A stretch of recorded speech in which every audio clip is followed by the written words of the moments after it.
ओम शांति। 15 मार्च 2022 बाबा के आज के महावाक्य हैं। बाबा समझाते, मीठे बच्चे, तुम्हें ऐसा बाप मिला है जो बाप, टीचर, सतगुरु तीनों ही एक है। इसलिए अब भटकना छोड़ सच्ची सच्ची कमाई में लग जाओ। प्रश्न है, नई दुनिया में राज्य करने के लायक कौन बनते हैं? बाबा समझाते, जो अभी सर्वशक्तिमान बाप से सर्व शक्तियाँ प्राप्त करते हैं।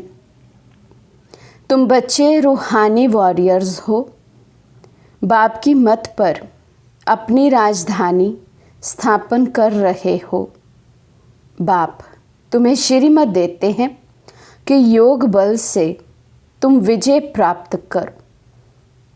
तो वो बच्चे जो सर्वशक्तिमान बाप से सर्व शक्तियाँ प्राप्त करते हैं, वही बच्चे जो श्रीमत पर चलते हैं, योग बल से विजय प्राप्त करते हैं।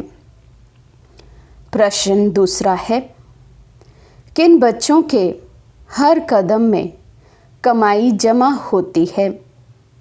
बाबा समझाते, जो हर कर्म श्रीमत पर करते हैं, उनके हर कदम में कमाई ही कमाई है। याद में रहना भी कमाई, सर्विस करना भी कमाई, यज्ञ सेवा करना भी कमाई। बाबा की याद में रहकर यज्ञ सेवा की जाए, सर्विस की जाए, किसी को ज्ञान सुनाया जाए, बाबा को याद किया जाए, तो बाबा कहते ये सब सर्विस है जो हमें कमाई करवाती है। गीत है ओम नमो शिवाय। ओम शांति।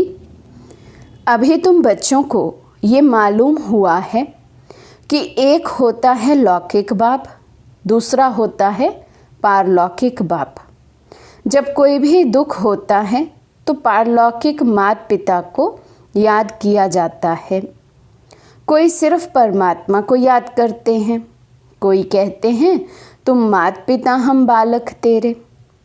चाहे कोई माता को याद करे या ना करे, लेकिन जब गॉड फादर कहते हैं तो माता ज़रूर है ही। जब परमात्मा को पिता कहा गया तो बाबा कहते ज़रूर फिर माता भी होगी। बच्चे माता बिगर तो पैदा हो भी नहीं सकते। तो पारलौकिक माता पिता हैं जिनको याद किया जाता है। ज़रूर वे कुछ सुख देकर गए हैं। याद आता है भारत सुख धाम था, स्वर्ग था। लौकिक माँ बाप से दुख मिलता है तब तो पारलौकिक को याद किया जाता है, क्योंकि उनसे बहुत सुख मिलता है। नर्क में है तब याद करते हैं किस फिर से स्वर्ग में जाकर सुख घनेरे पावें। गुरु लोग तो कहते हैं जप तप भक्ति आदि करो। बाबा तो ऐसी मत नहीं देते हैं। लौकिक बाप तो कहेंगे पढ़ने के लिए टीचर के पास जाओ, फिर वानप्रस्थ अवस्था होगी तो कहेंगे गुरु के पास जाओ। बाबा तो तुमको ऐसा नहीं कहते हैं। देखो लौकिक और पारलौकिक में कितना फ़र्क है। तो बाबा कहते लौकिक पिता कितना भटकाते हैं, अलग अलग के पास भेजेंगे। अब बाप तो वे खुद है, पढ़ने के लिए टीचर के पास भेजेंगे, फिर वानप्रस्थ होगी तो सन्यास लेने के लिए गुरु के पास भेजेंगे। लेकिन बाबा कहते मैं पारलौकिक पिता तुम्हें इस भटकने से भी बचा लेता हूँ। बाप, टीचर और सतगुरु तीनों ही पार्ट मैं ही बजाता हूँ। वे कितना भटकाते, ये तो कहते हैं मैं तुम्हारा बाप भी हूँ, टीचर भी हूँ, गुरु भी हूँ, तो फिर तुमको भटकाऊंगा कैसे? ये तो तीनों ही खुद हैं, इसलिए इनको सब याद करते हैं। मनुष्य तो भक्ति मार्ग में बहुत धक्के खाते हैं, ज्ञान मार्ग में धक्के खाने की बात ही नहीं। ये भक्ति और ज्ञान, दुख और सुख का खेल बना हुआ है जो बच्चों को समझाते हैं। हद का टीचर हद की पढ़ाई पढ़ाते हैं। मैं बेहद का टीचर तुमको बेहद की पढ़ाई पढ़ाता हूँ। तो बाबा कैसे कंट्रास्ट बता रहे हैं लौकिक और पारलौकिक का। लौकिक बाप भटकाते हैं, पारलौकिक बाप भटकने से छुड़ाते हैं। लौकिक टीचर हद की पढ़ाई पढ़ाते और पारलौकिक टीचर बेहद की पढ़ाई पढ़ाते हैं। बाबा कहते, तुम जानते हो ये है मृत्युलोक, वो जो पढ़ाई पढ़ाते हैं पुरानी दुनिया के लिए, और हम जो कुछ पढ़ते हैं नई दुनिया के लिए। ये दुनिया दिन प्रतिदिन पुरानी होती जाती है, इनमें सुख कभी भी मिलना ही नहीं है। सुख और दुख ये खेल कैसे बना हुआ है ये बाप ही समझाते हैं। बाप आत्माओं से बात करते हैं कि बच्चे तुम ही सुख में थे, फिर जब रावण की प्रवेशता होती है तब धीरे धीरे दुख शुरू होता है, फिर कल्प के संगम पर आकर तुमको सुख में ले जाता हूँ। अभी तुम्हारी बुद्धि का ताला खुला हुआ है, जो तुम जानते हो ये सब बातें यथार्थ हैं। ये बाप के सिवाय कोई सुना नहीं सकते। बाबा ही आकर तुम बच्चों को सुख देता है। अभी तुम जानते हो आत्मा अविनाशी है, ये शरीर तो बदलना पड़ता है। परमात्मा भी परमात्मा है, उनका नाम शिव है, जो सभी मनुष्य मात्र हैं उनका रचयिता है। यहाँ सब है हद के क्रिएटर, बाबा है बेहद का क्रिएटर। सतयुग से लेकर कलयुग तक तुमको जो बाप मिले हैं वे है हद के। सतयुग में तुम्हारी प्रारब्ध है, वहाँ तुमको एक बाप और एक बच्चा मिलता है। कलयुग में एक बाप को 8-10 बच्चे होंगे। प्रजापिता ब्रह्मा को देखो कितने ढेर बच्चे हैं, परंतु वे हैं मुख वंशावली जो बीके बनते हैं, फिर सतयुग में जाकर देवता बनेंगे। वो लौकिक बाप, टीचर, गुरु सब हद की बातें सुनाते हैं। ये पारलौकिक बाप बेहद की बातें सुनाते हैं। नई बातें बाप बच्चों के आगे ही बोलते हैं। भल घर में रहते भी तुम ये नई शिक्षा प्राप्त करो। ये भगवान की पाठशाला है। ये है श्रीमद् भगवद गीता पाठशाला अथवा ज्ञान के गीत जो तुम ही सुनते हो। ज्ञान सागर बाप ही आकर तुमको ज्ञान ज्ञानेश्वरी बनाते हैं। मम्मा को कहेंगे ज्ञान ज्ञानेश्वरी। ह्यूमैनिटी का सीजरा शुरू होता है। पहले है प्रजापिता ब्रह्मा, फिर है जगदम्बा। पहले पहले ब्राह्मण रचते हैं, फिर है देवता, क्षत्रिय, वैश्य, शूद्र। जगदम्बा का भी बड़ा मर्तबा है, परंतु उनको कोई जानते ही नहीं। ढेरों के ढेर देवियों के चित्र बना दिए हैं। वास्तव में 8-10 भुजा वाले कोई मनुष्य होते ही नहीं। विष्णु को 4 भुजाएं दिखाते हैं, परंतु 4 टांगे नहीं दिखाते। ये सब है गुड़ियों का खेल। कलकत्ते में बहुत देवियां बनाते हैं, बहुत खर्चा करते हैं, खिला पिलाकर फिर जाकर डुबोते हैं। ये सब है भक्ति मार्ग। तुम जानते हो हम सो देवी देवता थे, फिर असुर बने, फिर बाप आकर 100 देवी देवता बनाते हैं। अभी है भ्रष्टाचारी दुनिया। गवर्नमेंट भी कहती है, परंतु सीधा पूछो तुम पतित हो तो मानेंगे नहीं। अरे तुम पतित पावन को बुलाते हो, सब बुलाते हैं, यथा राजा रानी तथा प्रजा। सन्यासी पवित्र बनते हैं, ये भी ड्रामा में नोंद है। भारत जैसा पवित्र खंड कोई होता ही नहीं, इसलिए उनको कहा जाता है सचखंड। फिर वही झूठखंड बनता है। भारत को पावन बनाने बाप भारत में ही आते हैं। भारत में ही शिव का अवतरण होता है। सोमनाथ का मंदिर कितना भारी बनाया है, भारतवासियों ने ही बनाया है। जिसको बाप ने इतना साहूकार बनाया है। बाप तो यहाँ पतित दुनिया और पतित शरीर में आते हैं पावन बनाने, लेकिन कई बच्चे पहचानते ही नहीं हैं क्योंकि साधारण हैं। फिर भक्ति मार्ग में तुम्हारे पास पैसे बहुत होते हैं तो हीरे जवाहरों के तुम मंदिर बनाते हो। सतयुग में तो अनगिनत पैसे होते हैं, वहाँ पैसे की गिनती नहीं, बेशुमार धन रहता है। तो बाप जिनको साहूकार बनाते हैं वे कितना बड़ा यादगार बनाते हैं। जो पहले लक्ष्मी नारायण थे वही 84 जन्म भोगते हैं। नंबर 1 में वो गिरते हैं, भगत बनते हैं। तो जिसने बनाया उसका ही यादगार बनाते हैं। लक्ष्मी नारायण विक्रमाजीत बने तो फिर 100 विक्रमी बनते हैं।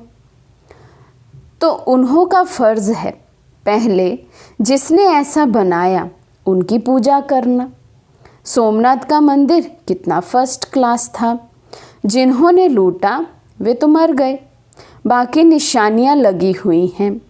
अब तुम जानते हो हम सो पूज्य बन रहे हैं, फिर पुजारी बनेंगे, फिर मंदिर बनाना शुरू करेंगे। सिर्फ एक मंदिर तो नहीं होगा, राजाएं अपने घर में भी मंदिर बनाते हैं, जैसे घर में गुरुद्वारा बनाते हैं। पहला नंबर किसने गुरुद्वारा बनाया होगा, फिर भक्ति मार्ग शुरू हो जाता है। पहले अव्यभिचारी भक्ति करते हैं, फिर व्यभिचारी। आजकल तो मनुष्य अपनी भी पूजा कराते हैं, उनको कहा जाता है भूत पूजा।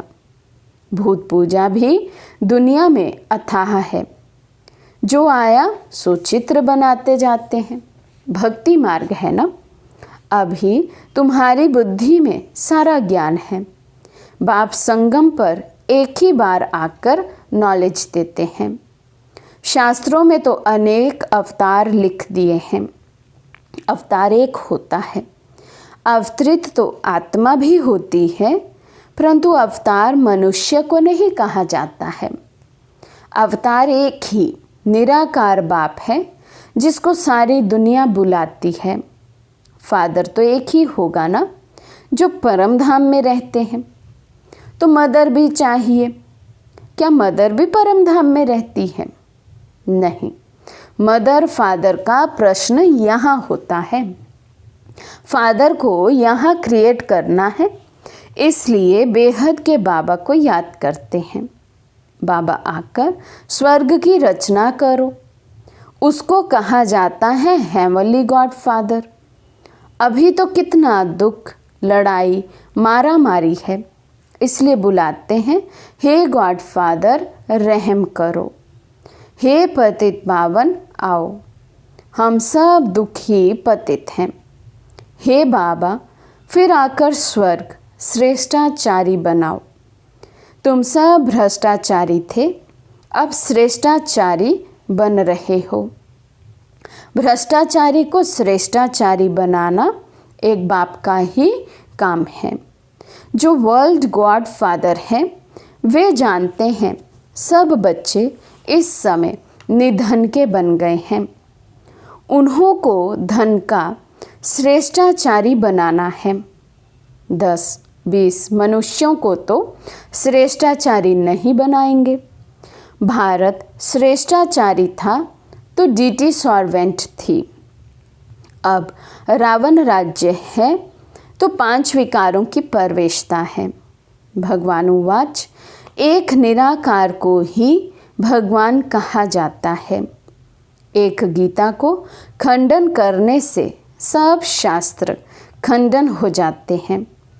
बाप कहते हैं मैंने तुमको जब राजयोग सिखाया था तो भारत स्वर्ग बन गया था। गीता मैंने सुनाई थी। कृष्ण को सारी दुनिया का भगवान कह ना सके।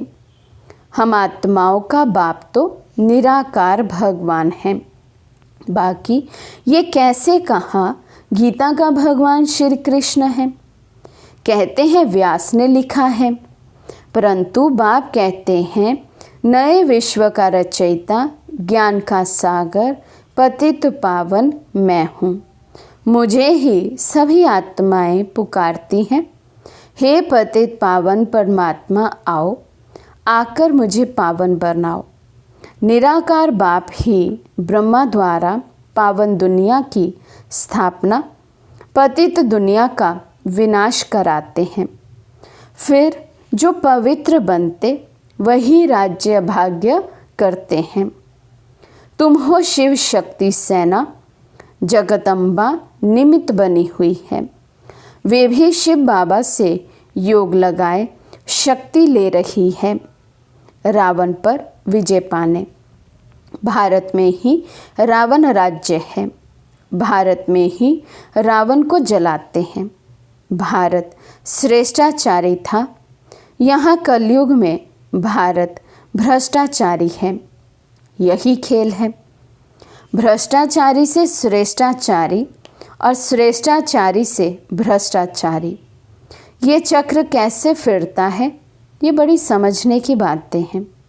तुम बच्चे जानते हो, हम सब कुछ करते हुए भारत को स्वर्ग बना रहे हैं बाप की श्रीमत पर। तुम हो रूहानी वॉरियर्स, योग बल वाले, सर्वशक्तिमान बाप की मत पर अपनी राजधानी स्थापन कर रहे हो। बाप मत देते हैं कि योग बल से तुम विजय पा सकते हो। योग में रहना ये भी कमाई है, यज्ञ सर्विस करना ये भी कमाई है। और सब चल रहे हैं मनुष्यों की मत पर, और तुम हो सर्वशक्तिमान बाप की मत पर। और कोई विश्व पर जीत पा ना सके। ड्रामा में उनका पाठ ही नहीं है। वर्ल्ड पर राज्य करने का कितनी बड़े ते बड़ी और साधारण बातें हैं। प्रदर्शनी से अभी तक इतना समझते नहीं हैं, तो भी प्रजा निकलती रहती है। अच्छा, मीठे मीठे सिखे लदे बच्चों प्रति माता पिता बाप दादा का याद प्यार और गुड मॉर्निंग। रूहानी बाप के रूहानी बच्चों को नमस्ते।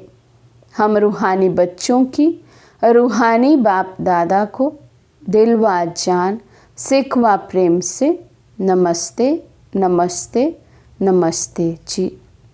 धारणा के लिए मुख्य सार।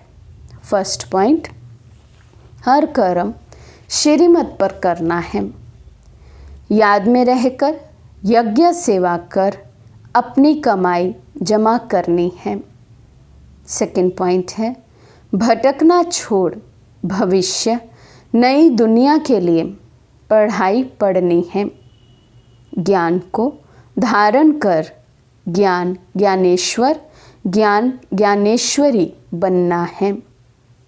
आज का वरदान है, अमृत वेले अपने मस्तक पर विजय का तिलक लगाने वाले स्वराज्य अधिकारी सो विश्व राज्य अधिकारी भव।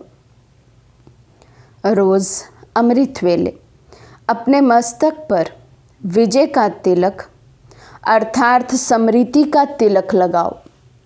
भक्ति की निशानी तिलक है और सुहाग की निशानी भी तिलक है।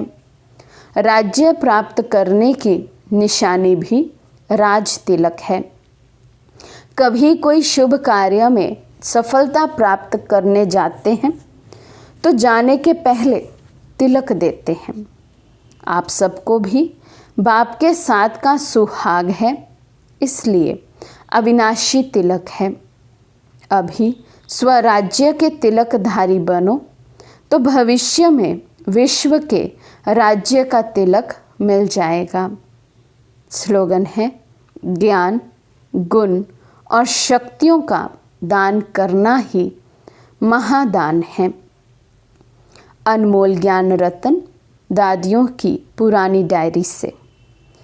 जिस समय कोई दैवी वचन समझता है कि मैं तन मन धन सहित यज्ञ में स्वाहा अर्थात अर्पणमय हो चुका, उस समय उस अर्पण हुए वत्स में कुछ भी अपनापन नहीं रहता है। सब यज्ञ की सर्विस में आ जाता है। उसमें भी तन और मन तो नज़दीक रहता है, धन फिर भी अलग है। तो तन मन को यज्ञ की सर्विस में लगाना ही शुद्ध सेवा है। यदि कहता है तन मन धन यज्ञ में अर्थात ईश्वर प्रति है, तो फिर अपने लिए कुछ भी रह नहीं सकता और मन कोई भी माया के अशुद्ध संकल्प तरफ दौड़ नहीं सकता, क्योंकि ईश्वर को अर्पण किया तो ईश्वर है शुद्ध शांत। तो वे मन रूपी घोड़े को कोई भी अशुद्ध संकल्प तरफ ना दौड़ाकर अपने वश में करता है। यदि माया के हाथ में देता है तो माया वैरायटी होने कारण भिन्न भिन्न प्रकार से अंगूरी लगाती है। फिर अनेक प्रकार के विकल्प आकर मन पर चढ़ाई करते हैं। तो उसको समझना चाहिए कि क्या अभी भी मेरे में कुछ अपनापन रहा हुआ है, क्योंकि यदि यज्ञ प्रति स्वाहा हुआ तो फिर पवित्र हो गया। फिर यज्ञ की सर्विस बिगर कोई भी तरफ तन मन वर्क कर नहीं सकता। इसलिए इस अति गुह्य और महीन राज को समझकर अपने पर बहुत ही अटेंशन रख खबरदारी से चलना है। अच्छा, ओम शांति।